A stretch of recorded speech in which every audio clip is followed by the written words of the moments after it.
নমস্কার, কেমন আছেন সবাই? আশা করি সকলে ভালো আছেন। Welcome to my channel Mahua's diary. আজকে আবার একটি নতুন ভিডিও নিয়ে আপনাদের সামনে উপস্থিত হয়েছি। আজকের ভিডিওতে আছে আমাদের আন্দামান ভ্রমণের চতুর্থ দিনের গল্প। আন্দামান ভ্রমণের চতুর্থ দিনে গিয়েছিলাম নীল আইল্যান্ড।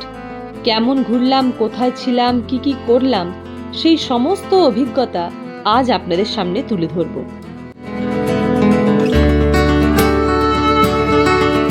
হ্যাভলকে সুন্দর একটা দিন কাটিয়ে পরের দিন মানে 1 নভেম্বর 2025 সকালবেলা উঠে দেখলাম আকাশের মুখ ভার।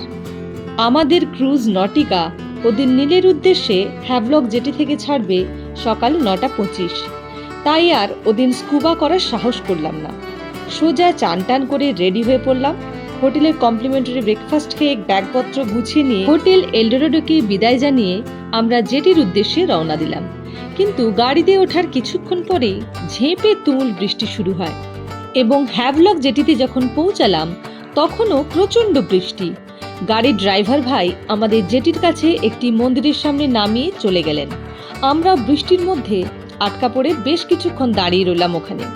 তারপর বৃষ্টি একটু কমতে কোনো রকমের নটিকার টিকিট কাউন্টার থেকে টিকিট কালেক্ট করে ছাতা মাথায় দিয়ে কোনো রকমে জেটির মধ্যে গেলাম, কারণ আমাদের নটিকা তখন এসে গেছে। এরই মধ্যে আবারও তুমুল বৃষ্টি। সমস্ত ব্যাগপত্র এবং আমরা ভিজে প্রায় অর্ধস্নান করে গেলাম। কোনো রকমের নটিকাতে উঠে পড়লাম এবং কিছুক্ষণ পরে আমাদের ক্রুজও ছেড়ে দিল এবং নীলের দিকে যত এগোতে থাকলাম বৃষ্টিও কমতে থাকলো। অবশেষে আমরা নীল আইল্যান্ড বা শহীদ দ্বীপে পৌঁছে গেলাম। ওয়েদার সামান্য রোদভাব ও মেঘলা, তবে বৃষ্টি পড়ছে না। নীলে পৌঁছে জলের কালার খুব নীল পেলাম না মেঘলা ওয়েদারের জন্য। যাই হোক, মিস্টার বিষ্ণু দাসের পাঠানো গাড়িতে করে আমরা সোজা চলে গেলাম আমাদের আজকের hotel safe green resort. Mister Bishnu Das আজকে আমাদের নীল আইল্যান্ডে চালক। ওনার নাম্বার আমি স্ক্রিনের নিচে দিয়ে দিলাম।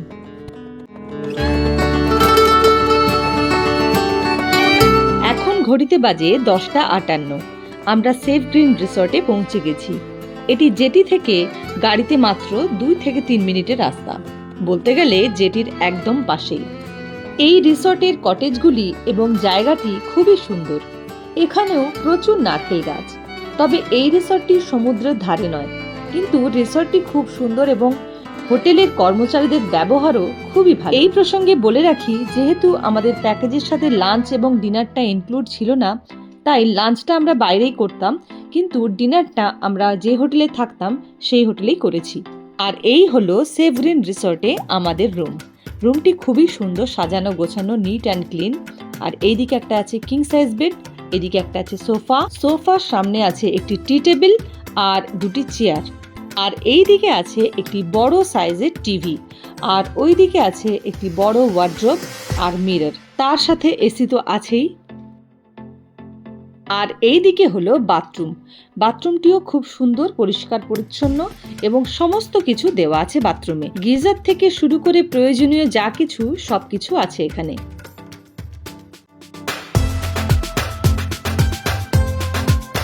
হোটেলে একটু রেস্ট নিয়ে ফ্রেশ হয়ে এখন আমরা চললাম সাইট সিন করতে।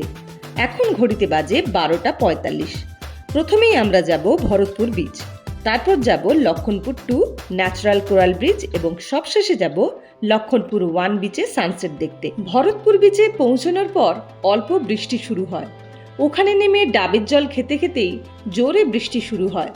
ওই অবস্থায় আমরা আর বিচের ধারে না গিয়ে ওখানে গাড়ি পার্কিং এরিয়ার সামনে একটি হোটেলে আমরা লাঞ্চটা সেরে নিলাম। তারপর একটু বৃষ্টি কমতে বিচের ধারে গেলাম। এই ভরতপুর বিচ একদম জেটির পাশেই এবং এখানেও নানা ধরনের ওয়াটার অ্যাক্টিভিটি হয়। আমরা এখানেই কালকে স্কুবা ডাইভিংটা করে নেব। যেহেতু হ্যাভলকে সময়ের অভাবে এবং ওয়েদার খারাপের জন্য স্কুবাটা করা হয়নি, তাই কালকে সকালের ওয়েদার যদি ভালো থাকে তাহলে অবশ্যই স্কুবাটা এখানে করে নেব। এই ভরতপুর বিচ খুব সুন্দর দেখতে। ওই যে দূরে দেখা যাচ্ছে ওটি হলো নীল আইল্যান্ডের জেটি। আজকে আমরা ওখানেই নেমেছিলাম।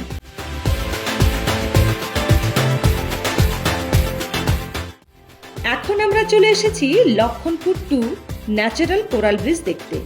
এই ন্যাচারাল কোরাল ব্রিজ দেখার জন্য আমরা একজন গাইড নিয়েছিলাম। চার্জ পড়েছিল 500 টাকা। উনি আমাদের পুরো জায়গাটা ঘুরে দেখিয়েছিলেন। এই যে গাছগুলি দেখছেন এগুলি হলো কেয়া বা কেওড়া বা প্যান্ডানাস ট্রি, আর এই হলো প্যান্ডানাস ফ্রুট বা অনেকে একে জংলি আনারসও বলে। এখানকার আদিবাসীরা মানে জারোয়া, অঙ্গি, এরা বিশেষ এক পদ্ধতিতে এগুলিকে খায়, তবে নীলের বাঙালি অধিবাসীরা এগুলিকে খায় না। এই যে বড় গাছটি দেখছেন এই গাছটি হলো মহুয়া, সি মহুয়া। আমাদের গাইড দাদা প্রথমেই দেখালো সি লিচ। এই যে গর্তের মধ্যে ঢুকে বসে আছে, এরা কোরাল খেয়ে বেঁচে থাকে এবং গর্তের মধ্যেই বেশিরভাগ সময় থাকে। এই লক্ষণপুর 2 বিচটি পুরোটাই ডেড কোরাল দ্বারা বেষ্টিত। দেখতে এগুলি অবিকল পাথরের মতো, কিন্তু এগুলি পাথর নয়, এগুলি খুবই সূচালো এবং ধারালো, পড়ে গেলে পা কেটে যাওয়া নিশ্চিত। আমাদের গাইড দাদা আমরা ভালো জুতো পরেছি কিনা সেটাও দেখে নিলেন। আর এই দেখুন পঞ্চমুখী সাপ বা শঙ্খ। এটি জীবিত এবং এটি এখন ছোট। এটি বড় হতে প্রায় 10 থেকে 12 বছর সময় লাগে। যাই হোক, যেটা বলছিলাম, আমরা সবাই স্লিপার টাইপের রাবার জুতো পরে এসেছিলাম। আমাদের খুব বেশি একটা অসুবিধা হওয়ার কথা ছিল না, কিন্তু তাও আমাদের অসুবিধা হয়েছে, কারণ আমরা প্রায় 3টের পর এই কোরাল ব্রিজ দেখতে গিয়েছিলাম। 3টের পর এই বিচে হাই টাইড চলে, মানে জোয়ার চলে। সমুদ্রের জল বিচের কাছে চলে আসে, যার ফলে এই কোরাল ব্রিজ দেখার জন্য আমাদেরকে বেশ অনেকটা ওপর নিচ করতে হয়েছে, যেটা একটু বিপজ্জনক। বয়স্করা এই রিস্কটা নিয়ে বিকেলের দিকে না দেখতে আসাই ভালো। সকালের দিকে আসবেন, সকালের দিকে লো টাইড চলে, তখন জল অনেকটা নেমে যায়, তখন ঘুরে বিচের ধার দিয়ে ওপাশে যাওয়া যায়, এতটা ওপর নিচ করতে হয় না। আর এই কোরাল ব্রিজ দেখতে অনেকটা রাস্তায় কিন্তু হাঁটতে হয়, তাও আবার ধারালো এবড়ো খেবড়ো কোরালের ওপর দিয়ে। তাই সকালের দিকে মানে 12টার আগে এলে এই এবড়ো খেবড়ো কোরালের ওপর দিয়ে হাঁটতে হবে ঠিকই, কিন্তু খুব একটা ওপর নিচ করতে হবে না। বিপদের ঝুঁকিটা তখন অনেকটাই কম থাকে। আমরা ন্যাচারাল কোরাল ব্রিজের কাছে চলে এসেছি, আপনারা দেখতেই পাচ্ছেন। এই একটা ন্যাচারাল কোরাল ব্রিজ তৈরি হতে কয়েক হাজার বছর সময় লাগে। এগুলো নাকি আগে সমুদ্রের জলের তলায় ছিল, পরবর্তীকালে সমুদ্রের জলের তলা থেকে উঠে আসে।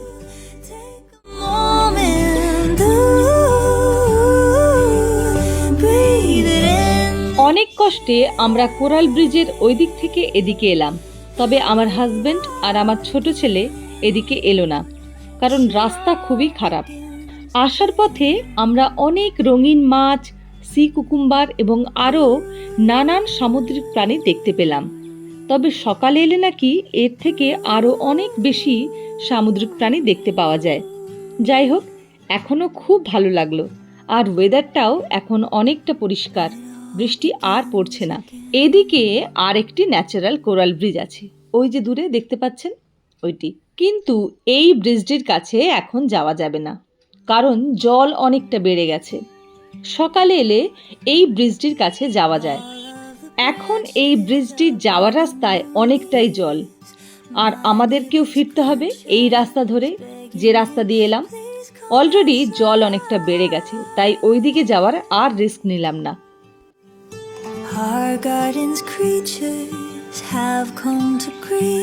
জায়গাটি খুবই সুন্দর এবং ওয়েদার ক্লিয়ার থাকলে আরও সুন্দর লাগতো।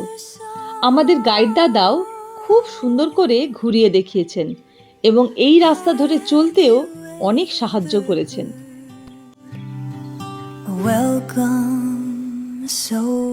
এখন ঘড়িতে বাজে বিকেল 5টা। আমরা এসে পৌঁছেছি লক্ষণপুর 1 নম্বর বিচের ধারে।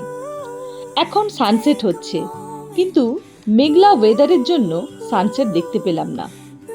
এই লক্ষণপুর 1 নম্বর বিচে মূলত মানুষ সানসেট দেখতে আসেন।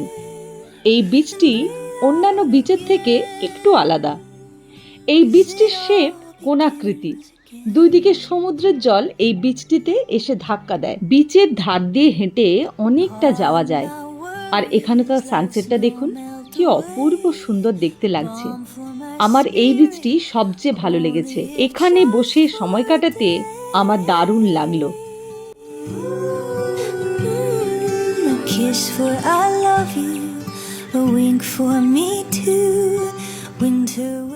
বিচের ধারে কিছুক্ষণ সময় কাটিয়ে এখন আমরা চলে এসেছি এই বিচ লাগোয়া একটি ছোট্ট মার্কেটে। এখানে নানা ধরনের সামুদ্রিক জিনিসপত্র বিক্রি হচ্ছে। কাউকে গিফট করার থাকলে এখান থেকে কিনে দিতে পারেন, তবে সব জিনিসেরই প্রচুর দাম।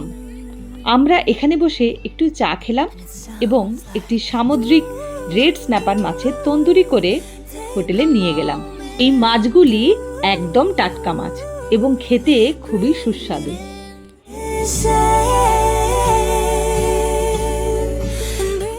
আর এইখানে দেখুন আমাদের মাছের তন্দুরি পর্ব চলছে। মাছটিকে এপিট ওপিট করে পোড়ানো হচ্ছে। এই মাছগুলিকে তন্দুরি, ফ্রাই বা গ্রিল করে খাওয়া যায়। কিরকম দাম পড়ে চলুন জেনে নিই। কোনটা, এইটা না এইটা? ও, এটা সিলভার জেড। এটা কত বলেছিলেন যেন? 600। আর এটা 400। আমাদের আন্দামান ট্যুরের ডে 4 প্রায় শেষ। কালকে ডে 5-এ আমরা পোর্ট ব্লেয়ার ব্যাক করব। তার আগে নীলে কালকে সকালে স্কুবাটা সেরে নেব। এখন ঘড়িতে বাজে সকাল 5:45। আমরা রেডি হয়ে স্কুবা করতে চলে এসেছি ভরতপুর বিচে। আজকের ওয়েদারটা একটু ভালো। জলের নিচে নেমে এক অন্য পৃথিবীকে দেখতে পেলাম। প্রথমে একটু ভয় হয়েছিল পারবো কিনা, কিন্তু মনে অদম্য ইচ্ছা ছিল স্কুবা করার। আন্দামানে ঘুরতে এসে সবাই স্কুবা করে। আমি আগে যখন আন্দামানে এসেছিলাম তখন স্কুবা খুব একটা বেশি কেউ করতো না এবং বেশি জায়গায় হতোও না। নর্থ বে আইল্যান্ডে তখন স্কুবা হতো, কিন্তু খুব কম, তাই সাহস হয়নি তখন করার।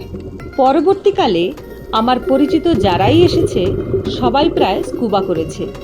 সেই দেখে আমার মনেও স্কুবা করার একটা ইচ্ছা জাগে, কিন্তু ওই যে একটা ভয় ছিল।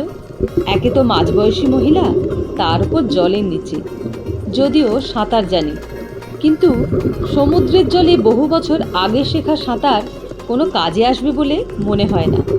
তার উপর কিছুদিন আগে এক বিখ্যাত গায়কের স্কুবা করতে গিয়ে মৃত্যুর ঘটনা মনে আরও কিছুটা ভয় ধরিয়ে দিয়েছিল। যদিও আমার কোনো শারীরিক সমস্যা ছিল না, যেমন high blood pressure, asthma, sugar etcetera. এই সব রোগীদের কিন্তু স্কুবা অ্যালাউ না। স্কুবা করার আগে একটা ফর্ম ফিল আপ করতে হয়, যাতে এই সব শারীরিক অসুস্থতা উল্লেখ করতে হয়। এইগুলি থাকলে স্কুবা করা যাবে না, কারণ এই সব শারীরিক সমস্যা থাকলে জলের নিচে নানান প্রবলেম ক্রিয়েট হয়। এখন যে বয়সে এসে পৌঁছেছি, আর কিছুদিন পর স্কুবা করার জন্য যে হেলথ পারমিশন লাগে সেটা আর পাবো না। স্কুবা করা এ জন্মে আর হবে না, তাই আর 7-5 না ভেবে ফর্ম ফিল আপ করে নিলাম।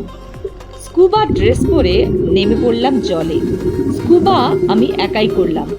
আমার বড় ছেলে স্নরকেলিং করলো। কিছুদিন আগে ও একটু অসুস্থ হয়েছিল, যার জন্য ওকে স্কুবাটা করতে দিলাম না। এর জন্য ওর খুব মনও খারাপ হয়েছিল। আমার হাজব্যান্ডের সুগার আছে এবং জলেও কিছুটা ভীতি আছে, তাই ও স্কুবা বা স্নরকেলিং কোনোটাই করলো না। জলের নিচে নেমে আমার আর উঠতে ইচ্ছে করছিল না। জলে নামার আগে আমাদেরকে নানা ধরনের ইনস্ট্রাকশন দেওয়া হয়েছিল স্কুবা সম্বন্ধে, যেমন ওপরে উঠতে চাইলে কেমন সাইন দেখাবে, শরীর খারাপ লাগলে কেমন সাইন দেখাবে, সব ওকে থাকলে কেমন সাইন, কানে প্রেশার হলে কি করবে, চোখের কাঁচে জল ঢুকে গেলে কি করবে ইত্যাদি। স্কুবা আমরা মাত্র 2 জন করেছিলাম, একজন সাউথ ইন্ডিয়ান ভদ্রমহিলা এবং আমি। বিচ থেকে কিছুটা রাস্তা খালি পায়ে হেঁটে এসে জেটি ঘাটের পাশে এই স্কুবা পয়েন্টিংটা আছে। সমস্ত ইনস্ট্রাকশন ও ডেমো দেখিয়ে জলে কিছুটা প্র্যাকটিস করিয়ে স্কুবা ডাইভার দাদারা আমাদেরকে নিয়ে বোটে করে কিছুটা মাঝ সমুদ্রে নিয়ে এলেন। তারপর পিঠে অক্সিজেন সিলিন্ডার বেঁধে জলে ফেলে দিলেন। প্রথমটা ভয় লেগেছিল, কিন্তু তার পরেরটা আপনারা দেখতেই পাচ্ছেন।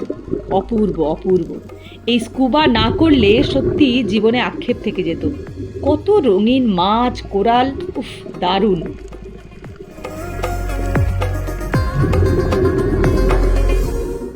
নীল আইল্যান্ডে স্কুবাতে প্রচুর মাছ নাকি দেখতে পাওয়া যায়। আমিও প্রচুর মাছ দেখলাম, প্রায় ঝাঁকে ঝাঁকে মাছ। তবে এখানে কোরাল ভ্যারাইটিটা আমার একটু কম মনে হলো এবং অন্যান্য সি অ্যানিমেলও এখানে একটু কম, কিন্তু হ্যাভলকের থেকে এখানে বেশি মাছ দেখতে পাওয়া যায়। প্রায় 15-20 মিনিট জলে থাকার পর আবার বোটে করে ফিরে এলাম বিচে এবং তারপর হোটেলে। আজকে 10:35 নটিকাতে আমরা ফিরে যাব পোর্ট ব্লেয়ারে।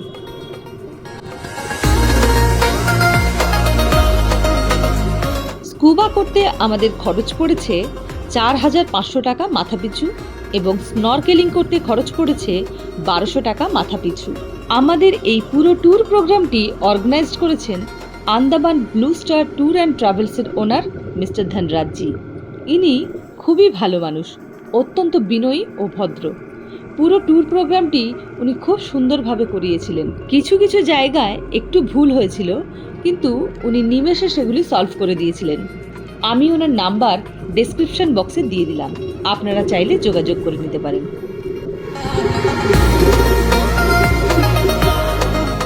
এই স্কুবা ডাইভ নীল আইল্যান্ডে শুধুমাত্র ভরতপুর বিচেই হয়, কিন্তু হ্যাভলকে অনেক বিচে স্কুবা ডাইভ হয়। হ্যাভলকের এলিফ্যান্ট বিচে স্কুবা ডাইভ না করে অন্যান্য বিচে করা ভালো, এবং যত সকালে পারবেন তত ভালো দেখতে পারবেন, কারণ জল ঘোলা হয়ে গেলে ভালো দেখতে পাবেন না। এই স্কুবা ডাইভ সব জায়গায় মোটামুটি সকাল 6টা থেকে দুপুর 12টা পর্যন্ত হয়ে থাকে। এর পরের ভিডিওতে আমরা পোর্ট ব্লেয়ারে ফিরে কি কি দেখলাম সেই সব গল্প নিয়ে খুব শীঘ্রই আসছি। সঙ্গে থাকবেন আর আমার চ্যানেলটি অবশ্যই সাবস্ক্রাইব করে দেবেন। ভিডিওটি কেমন লাগলো অবশ্যই কমেন্ট বক্সে লিখে জানাবেন। আপনাদের এক একটি কমেন্ট আমার কাছে খুবই মূল্যবান, আমার এগিয়ে যাওয়ার অনুপ্রেরণা। ভিডিওটি ভালো লাগলে একটা লাইক করে দেবেন এবং বন্ধুদের সাথে শেয়ার করে তাদেরকে দেখার সুযোগ করে দেবেন। আজ এই পর্যন্তই, খুব শীঘ্রই দেখা হচ্ছে। সবাই ভালো থাকবেন। নমস্কার।